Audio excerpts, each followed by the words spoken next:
अर्थात फर्स्ट उद्देश्य. Okay, thanks. Okay? Yeah. Yeah, anyway. Okay. હવે 8મો ગુણ. તો શ્રાવિક શ્રાવિકાના 8મે બોલે એમના હૃદય સ્ફટિક રત્ન સરીખા નિર્મળ હોય, એટલે કે જેવા અંદર હોય એવા જ બહાર હોય. વાણી એક, વર્તન બીજું, કાર્ય ત્રીજું, એવું ન હોય. સ્ફટિક રત્નનું ઉપમા કેમ આપી છે? કેમ કે એમાં કોઈ રંગની મિલાવટ ન હોય, એમાં કોઈ કચરો કે મેલ નથી હોતો, એ એકદમ ક્લિયર આરપાર જોઈ શકાય એવું હોય છે. તો શ્રાવકનું જીવન પણ એકદમ નિર્મળ હોય છે. એમાં અન્યાય, માયા, કપટ, લુચ્ચાઈ, સ્વાર્થપણું, નિર્લજપણું વગેરે અવગુણ હોતા નથી.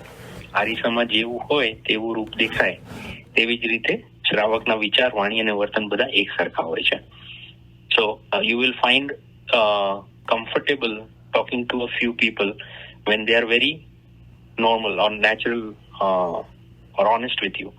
And when you are talking with some other people, you have to be very careful because you never know how they would take a turn on their conversation. So, શ્રાવક એક વખત તમે એમના પરિચયમાં આવો એટલે તમને નેચરલી એ કમ્ફર્ટ ઝોન લાગે કે એમનું વાણી, વર્તન બધું એક સરખું છે, અને એના લીધે તમે નિખાલસપણે એમની સાથે વાર્તાલાપ પણ કરી શકો. તો એવું જ આપણું વર્તન હોવું જોઈએ કે જ્યારે આપણને કોઈ પૂછે વાતો, એટલે જૈન આપણે ધાર્મિક અનુષ્ઠાનની જ વાતો કરતા હોઈએ કે પછી વ્યવહાર કે સંસારની વાતો કરતા હોય, ત્યારે આપણું કોન્વર્સેશન એકદમ ક્રિસ્ટલ ક્લિયર હોવું જોઈએ, નોટ વિથ એની ભેદભાવ. આજે આપણને સોસાયટીમાં ડિફરન્ટ લેવલ્સ જોવા મળે છે, તો આપણું બિહેવિયર પણ એમના પ્રત્યે અલગ અલગ હોય છે. That is not required to add those filters. 9મો, શ્રાવક શ્રાવિકાનો 9મો ગુણ એ હોય છે કે ઉદાર ચિત્તના ધણી હોય છે. હવે ઉદાર ચિત્તના ધણી એટલે કે કંજુસાઈ, લુચ્ચાઈ એ નથી હોતી, એમાં સંગ્રહ વૃત્તિ નથી હોતી, પરિગ્રહ ઉપર આસક્તિ પણ નથી હોતું. It's not about collecting as much as possible by hook or crook. They are કોઈ પણ સૌથી પહેલું એમનું ભાવના રોજની રોજ એ હોય છે કે સુપાત્ર દાનની, કે સુપાત્ર દાન, સૂચતું, નિર્દોષ, એશનીય આપણે આહાર કે પછી ભાવપૂર્વક વોરાવી શકે પંચમહાવ્રત સાધુ સાધ્વીજીને. જો એ ન થાય તો કોઈ સાધર્મિકને માન સન્માન અને ભક્તિભાવપૂર્વક તન મન કે ધનથી સેવા કરી શકે, અથવા તો કોઈ વડીલ હોય એમની વયાવચ કરી શકે, અને નહીં તો છેલ્લે ગરીબ હોય, સંન્યાસી હોય, સમાજ સેવક હોય કે જરૂરિયાતમંદ હોય, એમ અગર આવે સામેથી તો એમને જાકારો આપવા કરતા પોતાની શક્તિ પ્રમાણે દાન પુણ્ય કરે છે, અને એ પણ અનુકંપાની દ્રષ્ટિએ, નામ ચર્ચા માટે કે તકતી માટે નહીં, એ અનુકંપાની દ્રષ્ટિએ એ એમનું લીડ બાય એક્ઝામ્પલ હોય છે. એવી રીતે શ્રાવક શ્રાવિકાનો 10મો ગુણ. તો 10મે ગુણે કરીને આ બહુ જ ઇમ્પોર્ટન્ટ છે કે 10મો ગુણ કયો છે કે શ્રાવક શ્રાવિકા હોય એટલે શ્રાવક માટે છે પ્રાઇમરીલી, કે રાજાના અતપૂરના વિશે જવા માટે પ્રતિકારી હોય છે. એટલે કે રાજાના જે મહેલ હોય, જ્યાં રાણીઓ રહેતી હોય, એ સ્થાનને અતપૂર કહેવામાં આવે છે, અને રાણીઓના શીલની રક્ષા કાજે રાજાના ખાલી વિશ્વાસુ માણસો જ એ અતપુરમાં પ્રવેશ કરી શકે છે. તો શ્રાવક એટલો શીલવંત હોય છે, સાદગીવંત હોય છે અને લજ્જાવંત હોય છે કે રાજાના અતપુરમાં, એટલે રાણીના અતપુરમાં પણ વિશ્વાસપૂર્વક જાય તો રાજાને એનો વિશ્વાસ હોય છે કે એ વ્રતનો ભંગ કરશે નહીં. તો ધીસ ઇઝ જૂના જમાનાની, પણ આજે પણ આપણે રિફ્લેક્ટ કરીએ છીએ કે આપણા વ્યવહારમાં બધી જગ્યાએ ક્યારે પણ વિજાતીયનો સંપર્ક હોય ત્યારે એમને કેટલું કમ્ફર્ટેબલ કરાવી શકાય. Nobody should be afraid in the presence of your company.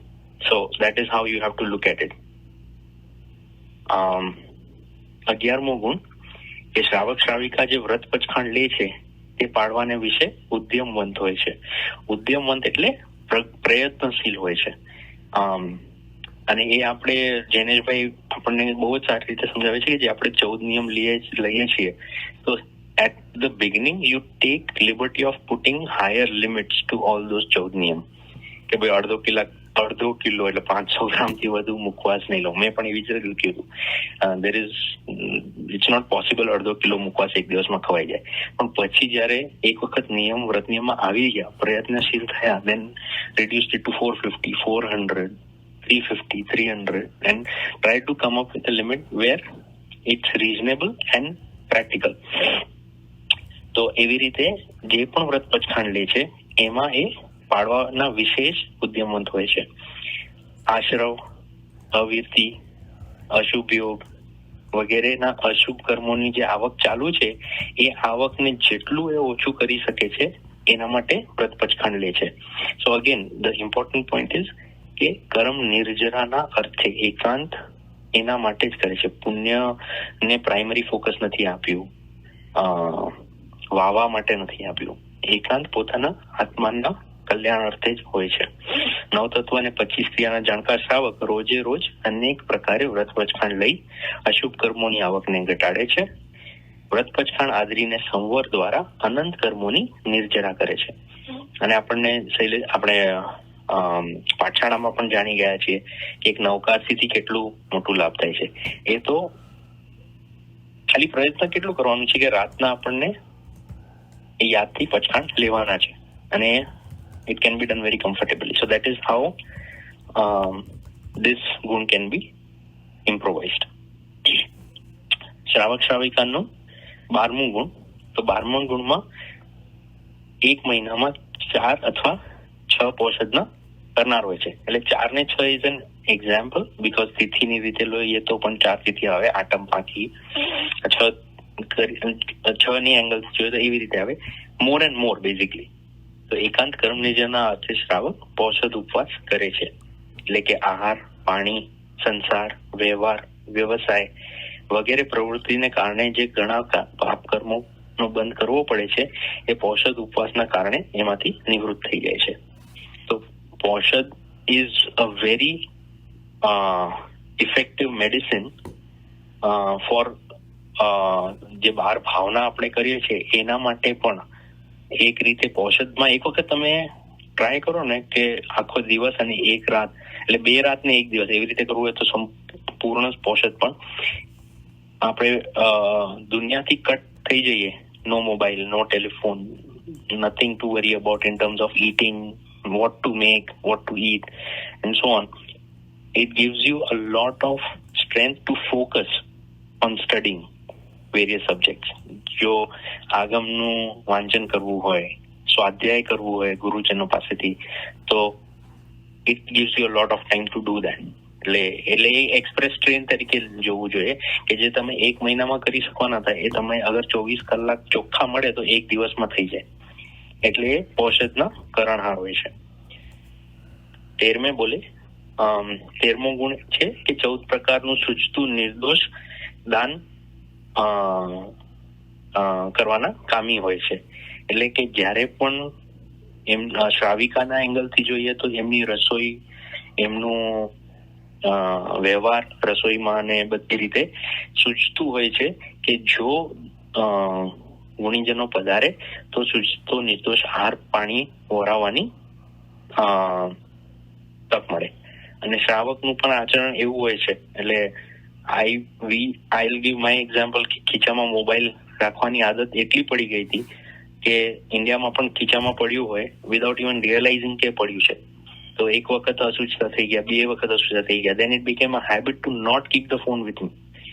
Take it, keep it. તો આખા દિવસમાં જે ખીચામાં રહેવા વાળો ફોન હાથમાં આવે દિવસમાં ખાલી 10 થી 15 મિનિટ જ રહેવા આવતો હતો અને બાકીના ટાઈમ પર it was staying in a place where it was completely on a separate table.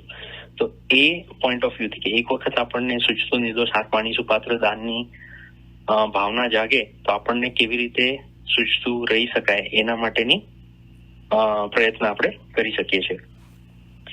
એવી જ રીતે ભોજન ગ્રહણ કરવા પહેલા પણ સાધુ સાધ્વીજીને નિર્દોષ આહાર, પાણી વરાવવાની ભાવના ભાવે છે. સચેત અને અચેત વસ્તુનો ઝીણવટપૂર્વક જાણકાર હોય છે. તેથી સચેત અને અચેત વસ્તુઓને અલગ અલગ મૂકે છે. દવા, ઔષધ વગેરે વસ્તુઓ પણ સચેત વસ્તુની સાથે રાખતા નથી. તો આ પ્રમાણે સજાગ રહેનાર અને ભાવપૂર્વક સૂચતું નિર્દોષ આહાર વરાવનાર શ્રાવકને ઘણો ધર્મલાભ થાય છે. તો આ છે 13મો ગુણ. હવે આમાં બીજા 2 પોઈન્ટ મારે એ કહેવા હતા કે એક વખત ધર્મ ચર્ચા ચાલતી હતી ત્યારે આ વાત નીકળી હતી. તો મોક્ષ માટેના એક 5 પોઈન્ટ છે, એ પછી આપણે ક્યારેક લઈશું, પણ એમાં 5મો પોઈન્ટ છે સુપાત્ર દાન. તો જ્યારે તમે સુપાત્ર દાન દો છો ત્યારે તમે શ્રાવક પોઈન્ટ ઓફ વ્યૂ થી જોઈએ તો તમે તમારા જીવનનો એક ભાગ આપો છો. એટલે you are sharing your livelihood or the thing that is four survival with ગુરુ ગૌરાણી. એટલે જયારે તમે એ એંગલ થી વિચારો કે સુપાત્ર દાનની મહિમા શું હશે, કે સંયમ ટકાવવા માટે સાધુ સાધ્વીજીને તમે સહાય રૂપતા છો અને તમારા જીવનનો એક ભાગ તમે આપી રહ્યા છો. એ જયારે આપણને ઇમ્પોર્ટન્સ ખબર પડે કે I have this opportunity to do that, આ ભાવમાં, બીજા કોઈ ભાવમાં અથવા તો નોન જૈન લોકેશનમાં કે અકર્મ ભૂમિમાં કે ક્યાં પણ હોય તો સુપાત્ર દાનનો ભાવ નહીં મળે, એ આનાથી મળે છે. તો એ રીતે લેવાનું છે. અને 14મો ગુણ આજે આપણે અહીંયા સુધી લઈશું. 14મા ગુણમાં કે 3 મનોરથના સતત ચિંતવનાર હોય છે. 3 મનોરથ આપણે ઘણી વખત પાઠશાળામાં પણ લીધું છે કે આરંભ પરિગ્રહ છાંડીને ક્યારે નિવૃત્તિશ, ક્યારે મહત્વ છાંડીને સંયમ આદરીશ અને ક્યારે સલ્લેખણા સંસારો કરીશ.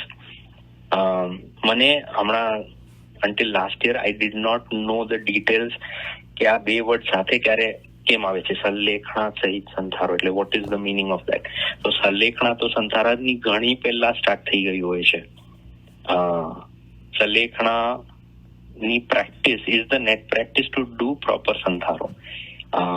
એ પણ આપણે ક્યારેક અવસરે લઈશું. એમાં ઘણા બધા ભાવો છે સલ્લેખણા સહિત સંસારાના.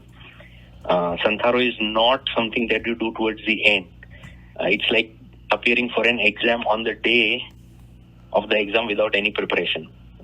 That's not how it works. You have to prepare well in advance for the final exam. So if Santharo is the final exam, the preparation has to start well in advance. So starting with Vrat Pachkhan, then Sallekana and then Santharo. So ચારિત્ર મોહના ઉદયને કારણે શ્રાવક સંસારના સંબંધ, પરિગ્રહ વગેરે મહત્વ છોડીને સંયમ લઈ શકતા નથી, પરંતુ તેમને ભારોભાર જે સંસાર છે, જે પરિગ્રહ છે, એ કાંટાની જેમ ખૂંચ્યા કરે છે. એટલે શ્રાવક સંસાર મોહથી અલિપ્ત રહીને રોજે રોજ અંતરના ભાવથી 3 મનોરથની ચિંતવના કરે છે. So this is the 14th gune. So I'll take a pause here. If anyone has any questions, કે બીજું કંઈ, if I said something wrong, please feel free to correct me as well. નહીં, ખૂબ જ સુંદર અને સરસ રીતે શાંતિથી તમે સમજાવ્યું, એટલે ઇટ્સ વેરી વેરી ગુડ. અને ધીસ બેઝિકલી એક્સપ્લેન્સ આપણું ડે ટુ ડે જીવન જ કઈ રીતે આપણે જીવવું જોઈએ અને કઈ રીતે નાના નાના વ્રત નિયમથી પણ આપણે શ્રાવક ધર્મનું ફોલો કરી શકીએ છીએ. But at the same time we have to be keeping minutest detail into mind. જેવી રીતે એમને અસુસ્થતાની વાત કરી, સુપાત્રદાનની વાત કરી, ન્યાયનીતિની વાત કરી, રાજાના અંત્યપુરની વાત કરી. તો ઓલ ધોઝ આર બેઝિક કે લાઈક પીપલ કેન ટ્રસ્ટ શ્રાવક, ઓલ ઓફ અસ. ન્યાયનીતિ પૂર્ણ હોય એટલે એમના પર વિશ્વાસ હોવો જ જોઈએ અને એનું વર્તન પણ એવી રીતે જ હોવું જોઈએ. અને એના માટેના દ્રષ્ટાંતો પણ આપણે ઉપાસક દશાંગમાંથી આપણે જોયું કે બધા શ્રાવકો કેવા હતા. એટલે આખા નગરની અંદર એમનું માન સન્માન પણ બધે ખૂબ જ હતું. એટલે that is also one of the things that we can keep in mind. And we still have 7 more points to go, which will continue tomorrow. એટલે બીજા કોઈને પણ કંઈ પણ ક્વેશ્ચન હોય તો you can definitely come forward. નહીં તો પછી આપણે કાલે જાપમાં મળશું.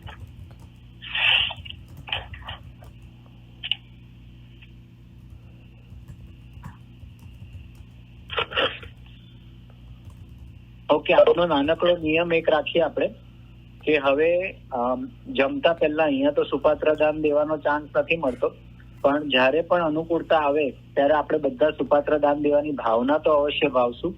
એટલે આવતીકાલે 3 ટાઈમ, એટલે સવારનો નાસ્તો લો, બપોરે જમવાનું અને સાંજે જમવાનું, એ 3 ટાઈમમાં કમસે કમ એક વખત હું સુપાત્ર દાન દેવાની ભાવના ભાવીશ. બરાબર, આપણે એટલું આજ કાલના દિવસ માટે આપણે કરીએ, એટલે મિનિમમ એક વખત